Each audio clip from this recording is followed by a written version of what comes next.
Hello viewers, a warm good evening. We are back with your much awaited immigration attorney show on a Sunday evening on Tvasiatelugu. Welcome to the immigration attorney show at Talk Show with the Experts on TVASIA. We are here with us, with our special guest Rahul Reddy Garu. He's an eminent lawyer, immigration expert and partner at Reddy & Newman law firm based out of Houston, Texas. And a special thanks to our show sponsors, AHA OTT, entertaining us with their amazing shows and movies, and movers.com.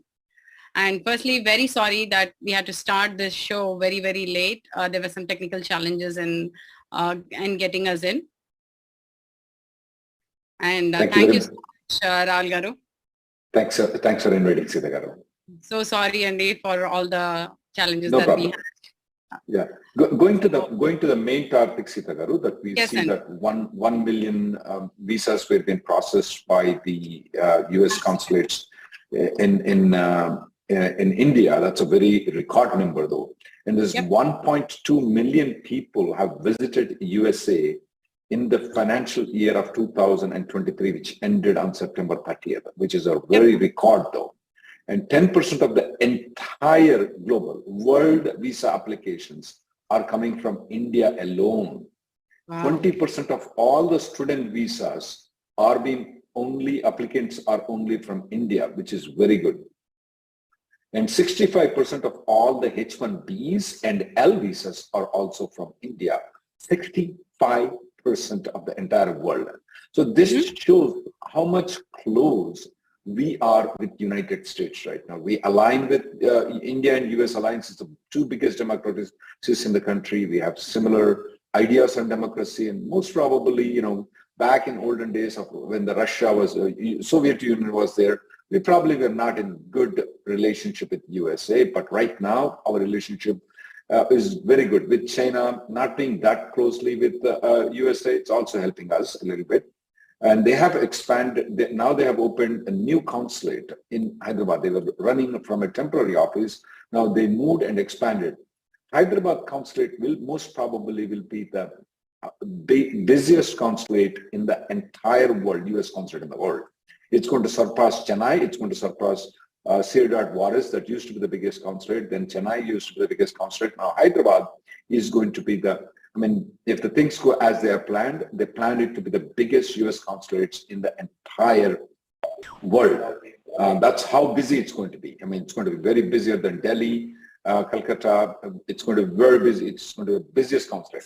And also one other thing, Sitikar, that I want to announce people that now the USCIS has announced, or the State Department has announced that they're going to do visa stamping in United States. So if you're on a H-1B, let's say your H-1B, you're extending your H-1B in United States. Let's say you're working for a Coca-Cola company, and then you're extending the H-1B visa, and your H-1B stamping expired or expiring. They will allow to apply for a visa stamping in United States right now. They're going to do that very quickly, most probably by January or so. We're expecting the visa stamping in the United States. This is a pilot program. Most probably they will initially start with extensions of the H1s and L1s, H4s and L2s. That's what they're going to do. And later on, they will may expand it a little bit more, but seems to be for Hs and Ls, the extensions, you don't have to. Now that reduces, there are 1 million visas that are being processed in Indian consulates. But if they would do this process within United States though, more than 100,000 people every year will go to stamping within the United States instead of going to stamping in India. So that will reduce the burden on the consulate. It will increase the efficiencies for the people who want to travel, because it's taking a longer time for us to get an appointment and longer time to get the passport back. And there are uncertainties of coming back into the United States. So most people will choose to get the stamping in United States, which is going to be good for the consulates. It's going to be good for the people. It's going to be good for the State Department. It's going to be good for the economy. And overall, I see that the relationship between India and USA is going to be much better as we go further. Yeah, that's a very good news, Andy, and especially the in-house visa appointments as well. I hope that's a very good news to know. Let's go to questions, Andy. Live questions. Yes. So we have Okay, so let's take the caller questions, Andy. And thanks so much for the callers who've been waiting. On the YouTube, I did answer most of the questions, Andy, because as we were waiting for the live show. But there are some questions where I didn't, there are two complex questions. I need some interaction. So we'll go with the callers. That will be much better. Okay. So let's take the caller in, Andy. Caller ending with 4795. Thanks so much for the callers who've been waiting. On the YouTube, I did answer most of the questions.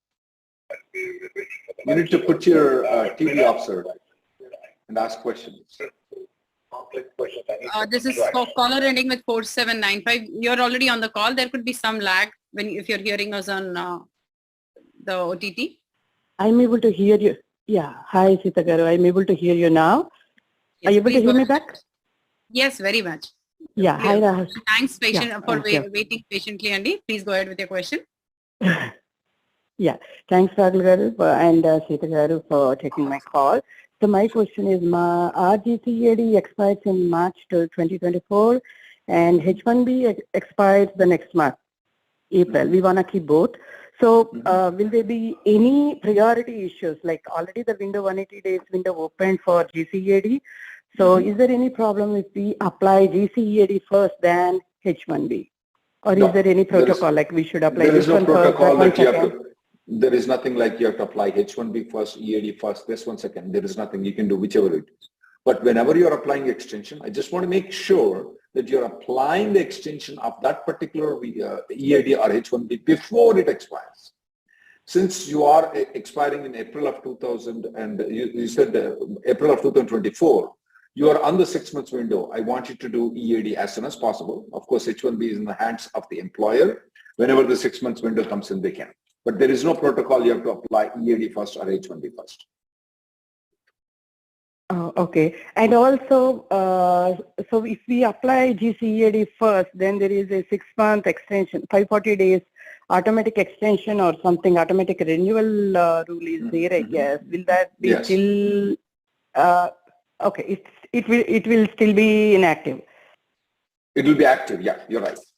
You can file the extension even though you don't get the EAD, you're automatically extended for a particular days, yes. Okay? Okay, thank you. Sir. And one more question, sir, just one more question. Like, can we travel during these extension processes? I know we are eligible, we have AP till next April, but there be any kind of or any challenges? Or you can definitely travel you can travel in advance parole. I don't see any problem with it. Okay? We'll go to the next during call. the extension. During the extension before the advance parole expires. Okay, sir. Thank you so much. Thank you so much. Thank you so much, Anil. Let's onboard the next caller. Caller ending with 3574. Please go ahead with your question. If you're on mute, please press *6 to unmute yourself, but you don't seem to be on mute. There could be some lag in hearing us if you're watching us on YouTube. I am on mute actually. Yeah, we can hear you, sir. We can hear you, sir. So definitely you're not on mute. Oh, sorry. Can I ask the question now? Absolutely. Yeah. So yeah, I have GCED and my priority date is 2014 September. And I got both GCED filed in both EB2 and EB3. But my question is, I got married after I filed in I-485. So when can I file my spouse like I-485? Do I need to wait for the priority date to be current? Or? You have to wait for the priority date to be current to file the 485 application. Are you maintaining the H1B status or not?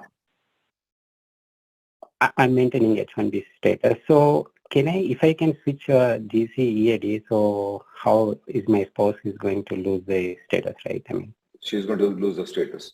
Before you move into GCED, you have to move on to F1 visa or probably onto H1 visa before you move to GCED. Otherwise, don't move to GCED. She will become unlawful in this country. Oh, I have to maintain H1B status, right? You either maintain H1B or you move on to F1 or H1. Okay? Oh, okay. Okay then. Got it. Thank you. And my next question is, so if I switch jobs, right, do I need to compulsory file I-485J supplement, or We are not recommending is people it to really file matter? I-485. We are not recommending people to file I-485J if you move the jobs. Only if there is an RFE or if there is an interview, we're recommending people to file I-485J. In your case, if you move the job, you don't have to file I-485J. Okay? Thank you. Thank We'll go you. to Yeah, the but next if it's person. nothing wrong, right? Okay, thank you. Nothing wrong. Nothing wrong. You can move, since you have filed Yeah. 485 more than 118 days, so you can move to a different company in the similar category. We'll go to the And next person. Sitagar. even if it, okay, thank you. Thank you, sir. Let's take the next caller, Anandi. Caller ending with 0600. Caller ending with 0600. Hello? Yes, ma'am. Please go ahead with your Hello? question. Am I audible? Yeah. Yeah. Go ahead. So, sir, you already responded to my query briefly, but just follow-up question. So you are asking me to carry medical reports to expedite AP extension. So that medical records can be my medical reports like CT scan, hospitalization, right? That will work? Yeah, that will work. Okay. Okay. Now, what about fees, sir? I have to pay a fee again because I already There is no submitted in May. You never paid the fees before. You filed 485 advance parole. There is no fees for advance parole. Whom did you pay the fees to? Oh. No, so when I filed it in month of May, the extension, AP extension, that time I already filled, my attorney helped me actually, and I paid $675 that time. $675 you pay to the lawyer, not to the USCIS. There is no filing fees for advance parole. Okay. Okay. Thank you. Thank you. Thank you. Okay. Let's take the, Okay, thank you, sir. Yeah. Oh man, Thank they're charging 675. They're charging 675 for advance parole. We only charge 150. Oh. Maybe I need to increase my fees. or maybe educate everybody. We'll have Yeah. more customers or more clients. Let's take the next caller in. 4637. Caller ending with 4637. Okay.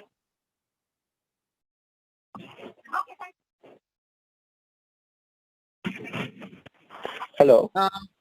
Yes, sir. Go ahead with your question. We can hear you. Hi, sir. Hi, sir. Actually, sir, you already responded me a little bit on the chat when the show was not yet started.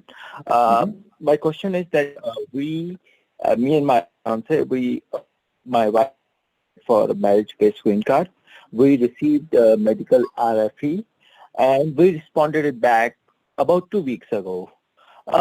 I was hoping if there is any, and we filed the application in February of this year. Okay. So I was hoping to know, like, how much more time is there? 1.5 to 2 years is the time period that it will take for you, typically for the marriage-based green card.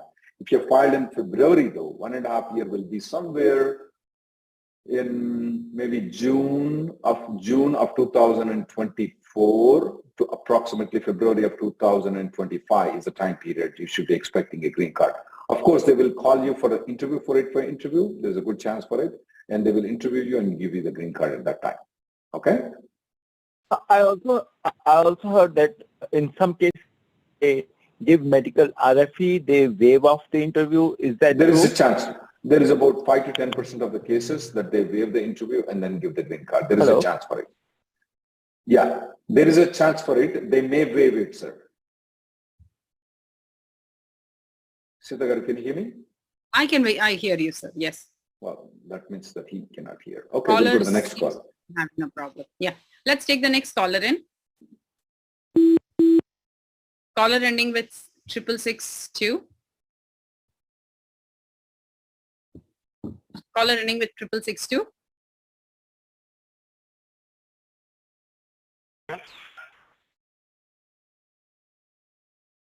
This is caller ending with 6662. Please go ahead with your question. You're already joined the call.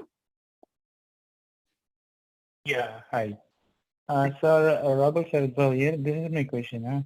I'm currently working for an employer, and of course, I was working there for 3 months, and currently there is no project, so I applied for another job and I got there. Okay, and they are doing a premium transfer process for me.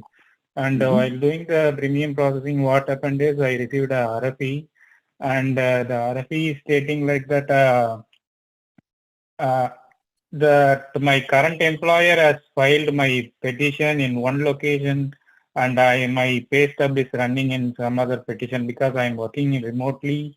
And when I check this with my current employer, he's saying like I will file my petition in this week, file the change amendment this week.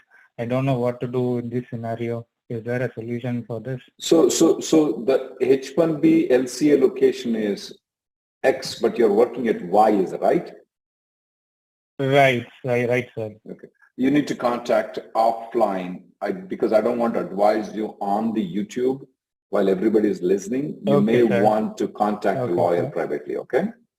Yeah, sure, sir. But I just want to know, is there an option to resolve this? There are many options. Yeah. There are many options. Okay? Okay, sir. Okay, sir. Okay, then. Yeah, sure, sir. I will contact you. Thank you.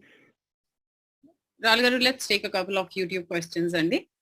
Sure. It's from Syed Faizan Ahmed. I'm currently on F1 status. I intend to go for the EB2 NIW. So should I pursue a PhD to make my case genuine? Also, what is the processing time for I-140 to get approved for Indian bonds? I-140 premium processing is approximately around 4 to 5 weeks. 3 weeks for the I-140. He can do that, or he can. Does doctorate help in NIW? It may help. It may help. It doesn't. It definitely does not harm. But PhD is not like you can just go and get it like we buy peanuts. It's not like that. It's a lot of strenuous thing for getting a PhD. It's a 5-year program. So yeah, I mean it helps. But would you strain that much to get that? Would you go to the college for 5 years to get that? That's a thing that you need to evaluate. It may be better for you to evaluate yourself to see if you fit into NIW without the doctorate degree. And then if you do, get it done. And if not, then definitely you can pursue the option of the PhD. Yep, best wishes. But doing just for NIW PhD is a very strenuous thing. Yeah. Because NIW only gets the people under EB2 category. You're doing all that effort only to get into EB2 category, which is backlogged by very many years. No, that's too much of a stress for me to do PhD. Got it. Yeah, please take your wise calls there. And thanks so much for the advice, Andy. We have a caller waiting, caller ending with 9791.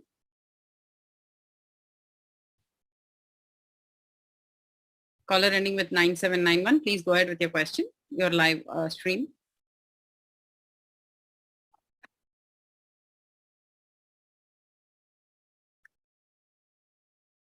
Hello? Caller ending with 971. Yes, sir. Please go ahead. Yeah, hi. This is Kiran. Actually, my H1 is maxing out at in 2025 February, and I don't have my I-140 approved yet. Okay, and it is in progress. So currently my PWD is filed in July 2023. So yeah, so July 2023. There's no way you're going to reach the. There is no way you're going to get the labor and I-140 approved by the time of September 2024, though, because if July, August, September, October, November, December, January, February, March, somewhere about March or so, you will be getting your I in the prevailing wage. And then if they file the labor certification somewhere after that, though, you're not going to achieve. You need to look into alternative. Do you have the H4 options? Can you spend some time outside the country? That's one option. Will your company be allowing you to work outside the country? The third option would be that to go to Mexico and stay for a while, a little bit of the time, though. All these things need to be explored. You can also opt to see if you want to go to B2, if you want to go to F1 and stay in the country for a while until you get the labor and I-140 approved. You should consider all these things. Now, before you make an evaluation, the first main thing is that will your company be supporting you if you're not working for the company? Or will your company be allowing you to work for remotely while in India. These are the things to be considered when you're looking into B2, going to India, going to Mexico. And if you have H4 EAD options, definitely that's the best option. But if not, you need to consider all the other options. Do you have H4 EAD option? Okay. No, not yet. Okay, I would definitely consult an immigration lawyer to evaluate, and I want you to do it right now, not go to August of 2024 and contact a lawyer, because there are very many steps that you can do it right now. But if you contact a lawyer in August of 2024, I'm going, my 6 years ending in 1 month, the lawyer will have very less options to you at that point of time. Okay? I have one more thing actually. I should have let you know initially. So actually, yeah. So yeah, my H1 is maxing out in 2025 February, right? But I work from India, which my company doesn't know. I worked for 1 year, 4 months outside from India. I'm in US. Okay, you work for 1 year, 4 months outside. Yeah, you should let, I mean, you need to evaluate. If you let them know, will they fire you? That's what you need to look into. Because everything will depend on them, is it right? So yeah, definitely if you have worked outside the country and you can extend the H1B, if you have 6 years H1B, then the time period that you spend outside the country will not be counted towards it. Then that means it's not September 2024, it's going to be September 2025 plus 4 months after that, which is going to be December 2025, which is enough time for you to get the I-140 approval, okay? No, actually my H1 is maxing out in 2025 February. Oh, you wrote it as 2024 February. Oh, sorry, I missed it. Maxing out somewhere 2025 February. Yeah, still for you to reach the getting the I-140 approval doesn't look very likely. I would still consider using the 1 year and 4 months that you have already done. You have already spent outside the country. Yeah. Okay, thank you. Thank you so much. Let's take the YouTube question, Andy. I think there is a question from Raju Mubala. Is that one of the questions that you were looking for more details? Because I see the question is spanned across multiple. Yeah, he put the question in like 5 different things. It's very hard for us to consolidate. Can you put that in 200 words, Mr. Raju Mubala? Yes. If you're watching us, please try to consolidate your question. That way it's easier to get what you're trying to, what your question is. Let's take another question, Andy. The question is from Jayanti Kumar. I have filed 485 in 2020 October. If my GC approved and not the dependents, can I use my 485 priority date for filing their F2 application? No. You can't use the 485, your I-140 priority date for F2A application. But by the way, F2A is, the priority date is for filing date is almost current. That means it's September 1st of 2023, which is like 1.5 months. You file an I-130 right now, within 2 months, you can file the 485 application. No, you cannot use your I-140 priority date to file the 485 for F2A. Okay. So that's your answer. The next question is from Kiran. I guess he just was, we spoke with him. Yep. And Raju Movala, sir, please post your question, a concise one. Trisha, so the next question is from Trisha. My employer is not helping with H4 EAD for my spouse and not sharing I-140 copies. However, I have FOIA request copy with me. Can I apply H4 EAD for my spouse with FOIA and I-797 approval? Absolutely, they can. Absolutely. Even though it doesn't look like an I-797, the FOIA looks like I-140 form on which it says it's approved I-140 so-and-so date, and it has the file number. You can use that for filing the H4 EAD. Got it. What a bad employer you have. Yeah, that's sad. So question from Pradeep. I have a 2008 approved and stamped H1B. I've never used this H1B, never traveled on H1B, but later on B1. Can I recapture the unutilized time period of 6 years without falling under the cap quota? Absolutely, you can. A lot of people will tell you that, oh, you can use within 6 years, within 3 years, within 4 years. No, don't believe any of those things. Pradeep, you can only use it within 90 years from the time your H-1B is approved and you got the stamped in there. Why not 91 years? I do not expect that you live that long. Okay. So good luck with that, Pradeep. Question from Vishal. I think this is a follow-up question from something that you already answered. The question is, does the medical RFE processing time is up to 60 days? No, there is nothing like the medical RFE time is only 60 days. They can take longer time. Question from Ram. When DOS cancels H-1B without prejudice, will the visa be cancelled or visa plus petition be cancelled? In that case, can I use my H-1B exempt? Yeah, even though the DOS has cancelled your H-1B without prejudice, that means that they have cancelled it without any negative remark though. Can you use the H-1B cap exempt in future? Absolutely, yes. And that is only within 90 years. Why not 91 years? You know the answer. So if the person has gone for L1 visa and they have found that he has a H-1B and they will cancel that H-1 because he's no longer going on the H-1B, absolutely he can use that for the subject cap. He can apply H-1B with a different company at any point of time in the next 90 years. Got it. So that's good to know only. And then there is a question on how many mandatory pay stubs are required while transferring to new employer? 3 pay stubs. I mean, it's not mandatory. For example, there are a lot of exemptions available and there are a lot of, let's say, for example, you entered into the United States in September of 2023 and now you're applying for the H-1B transfer from company A to company B. You don't need 3, you only need 1.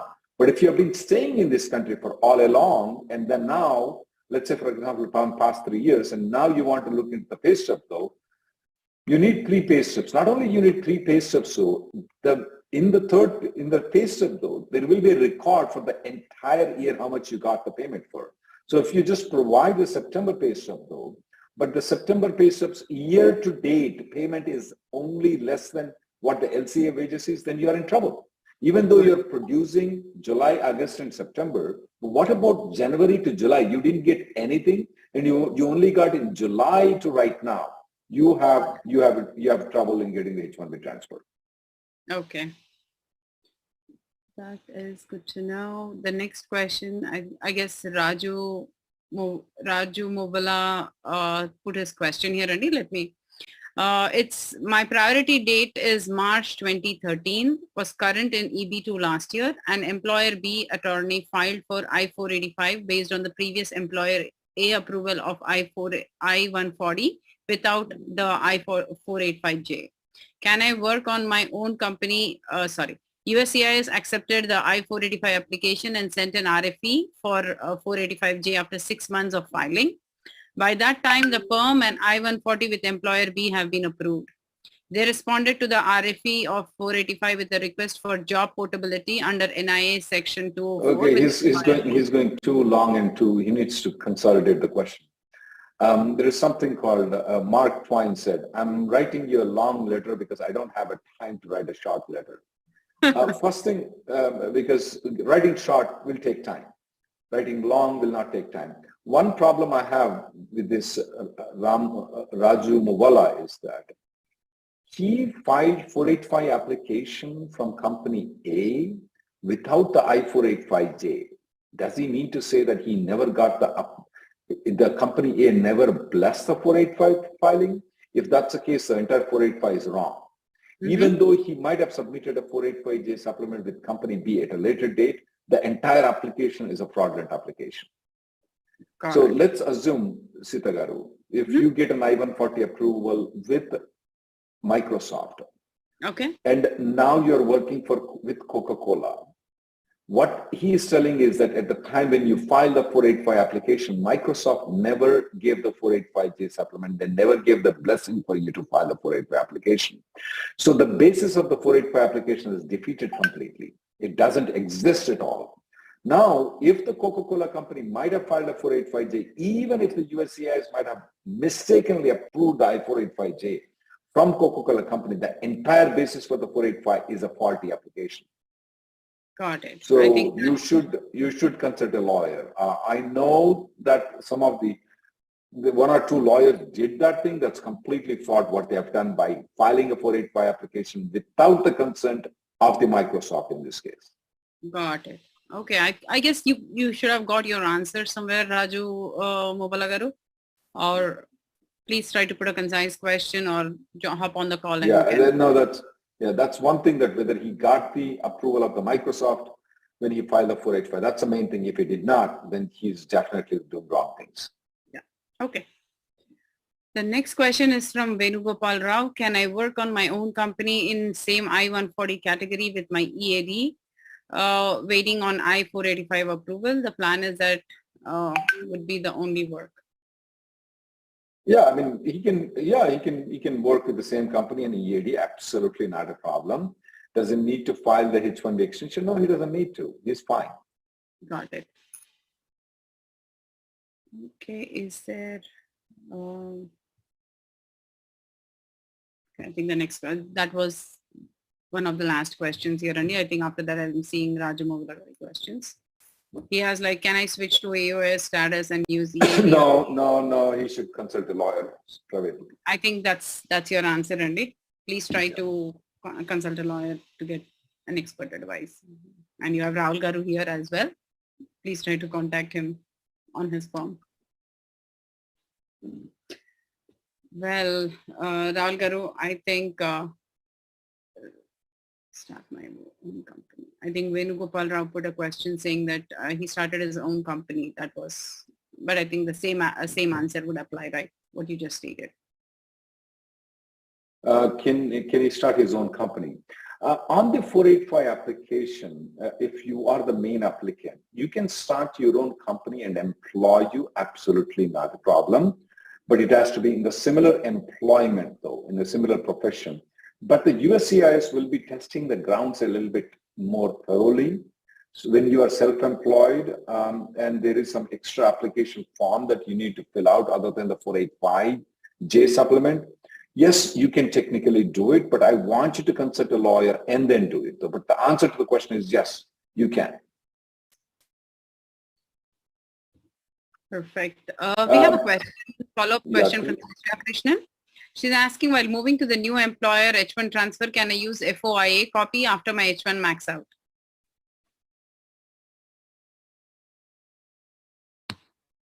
I think her question previously was, let me try to. Okay, so this is the scenario where the employer was not helping for the H4 EAD of spouse and not sharing the I-140 copies.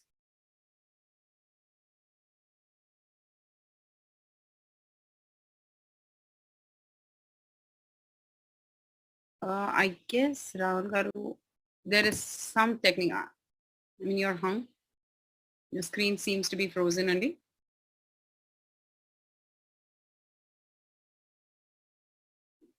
Let's give a few more minutes. Maybe Rahul Garu is going to join back.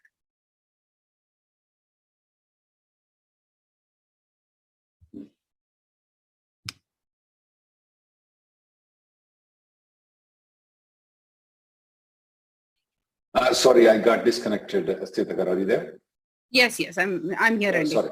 Yeah. We are waiting for you. So Trisha's question was that while moving a new employer, H1B, can I use the FOIA? Absolutely, you can.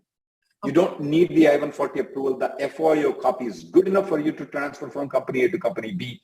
With the company A's I-140 approval, FOIA copy, you're good enough. You absolutely don't need the actual approval. Got it. Okay, that's your answer, Trisha. And I think Raju Muvala's question is, my attorney genuinely represented that employer B perm was in progress while filing I-485 and the processing timeline was impacted due to COVID. I didn't understand the question though. He filed the 485 in a wrong way. That's all I can tell. Okay. So we have a caller. Let's admit the caller. Caller ending with 8892.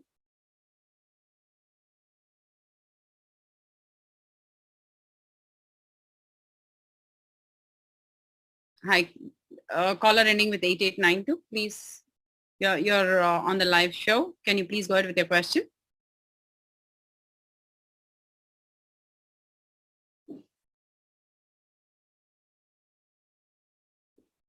Hello, can you hear me? Yes, sir. Please go ahead with your question. Go ahead. Oh, perfect. Hey, Sita. Hi, Rahul Garu. I just had a question, Rahul Garu. I think you already answered that, but just to add some little more clarity to What's your name? Mom and dad went for the... My name is Ahmed. Okay, go ahead. Hafiz Ahmed. Yeah. Okay, so my mom and dad went for, actually my dad got his B1 renewal in the month of February this year because he had a Dropbox, and my mom had to go in because she had an adaptation on her visa, so she went for in-person interview in September, and she got her visa too. But the moment my mom got the visa approved and the visa delivered to home, maybe a week after, my mom and dad both, well, there's an email from the consulate saying both of them need to reappear for the B1, B2 interview, even though my dad's was approved like 7 months ago. I'm just kind of curious. I mean, is that kind of normal? I mean, should I be worried? I mean, that's definitely not. As I answered to you on the YouTube, no, it's definitely not normal. But we have nothing. But they cannot use the visa right now to travel, though. They cannot use it to travel. Right. So I definitely want them to go back to their, I definitely want them to go for the visa stamping again. Okay? Okay. All right, then that's all I wanted to check. I mean, Thank you. Common if Thank you. experienced before. Sure. Thank you. Let's take a YouTube question, Andy. It's from Srinivas. What is the advantage of getting H4 EAD? Is it possible to do business on the EAD? Yeah, absolutely. H4 EAD has a lot of advantage doing business. You can work for multiple companies. You can work as a Microsoft CEO. You can flip a burger at McDonald's. You can be a lawyer like me. Okay. Good luck. How many years of tax return need to be submitted for, this is from Riyaz Sheikh. How many years of tax returns needs to be submitted for pending adjustment of status? You don't need to submit any tax returns for pending adjustment of status, but you need to be willing to produce them at the time of the interview. Okay. That's your answer, Riyaz. And there is a question from Sampreet. His question is, his son's H4 I-94 expires in June 2024 because of passport expiry, but his own H-1B expires in December 2024. What best could I do? Mexico, come back, but make sure that before the I-94 expires, after you extend the passport and before the I-94 expires, you do this task. I think you got choppy, Andy. They should go to Mexico and come back before the I-94 expires. I'm also assuming that by that time they already will get their passport extended though. Got it. Okay. So that's your answer, Sampreet. I guess we are, yes, Andy, I think that was the last question for the day. Rahul Garu, thank you so much for answering all the questions so patiently. And again, very sorry to everyone who has been waiting on the 8 p.m. show to join the 8 p.m. show. We had some technical glitches, and same to you, Rahul Garu. So sorry about it, but thanks for waiting. Thank you and joining us here. We'll see you next week. Thank you, guys. Yeah, let's connect same time next week at 8 p.m. Thank you.